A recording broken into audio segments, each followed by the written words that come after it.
I'm Adriana Barajas with the Entertainment Software Association. I'd like to welcome Representative Stephanie Murphy of Florida's 7th Congressional District. Among various leadership roles in Congress, Representative Murphy serves as the co-chair of the Video Game and Esports Caucus. Congresswoman Murphy, thanks for being with us today. I'm super excited about our conversation today related to video games. Great to be with you. I hear, that you have a fun story to share with us. I know in the past you played with some of your colleagues in Congress. What's the story behind? I believe it's related to Rocket League. Well, it turns out that members of Congress aren't really great at playing video games. A couple years ago, when I was co-chair of the Future Forum Caucus, we hosted a Rocket League tournament in partnership with the Entertainment Software Association. And Future Forum is basically a generational caucus. We are comprised of some of the youngest members of Congress, and our main goal is to try to bridge the divide between young Americans and their government. And we thought that a great way to connect with young people was through video games. And so we had this tournament, and we were taking questions on Twitch. And it was really an excellent experience, except for the fact that as members, we weren't all that great at the game. And I think it was Florida versus New York, and the New York members just barely edged us out. And it's actually a lot harder than it looks. Yeah, that was a tough one.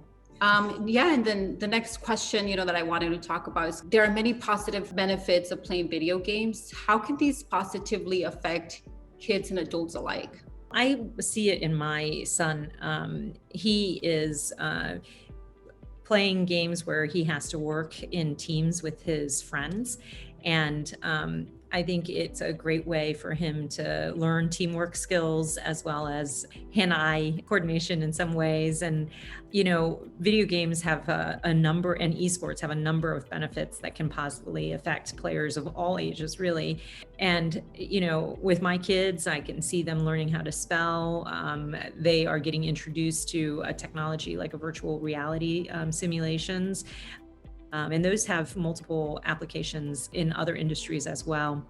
And I'm really proud that in Central Florida, a lot of young people live there, and our esports industry is actually thriving with a lot of the schools in our area providing opportunities to learn and innovate and contribute to the development of video games, as well as my constituents play quite a bit of that too. During the pandemic, COVID-19, there was a lot of us, who turned to technology and entertainment as a form of kind of connection.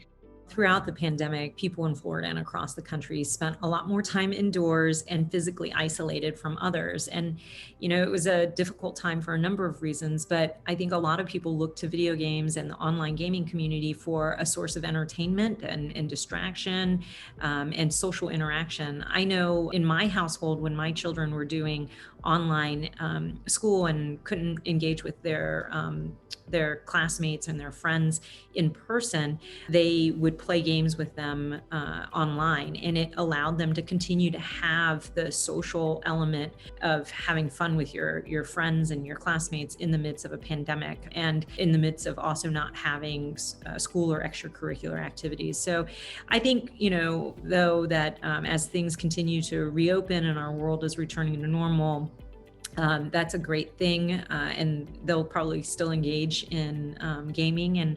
But I am really grateful that the gaming community was there to help keep a lot of Americans mentally healthy and socially connected during the pandemic. Is there anything else that you would like to share with us? Anything that you're working on these days? I'm really proud to be the co-chair of the Video Game and Esports Caucus. I'm really excited about all these positive impacts that the industry has had and the opportunities that it creates for people of all ages all across this country. And so I'm looking forward to continuing to work in Congress to spread the word about an exciting and growing industry.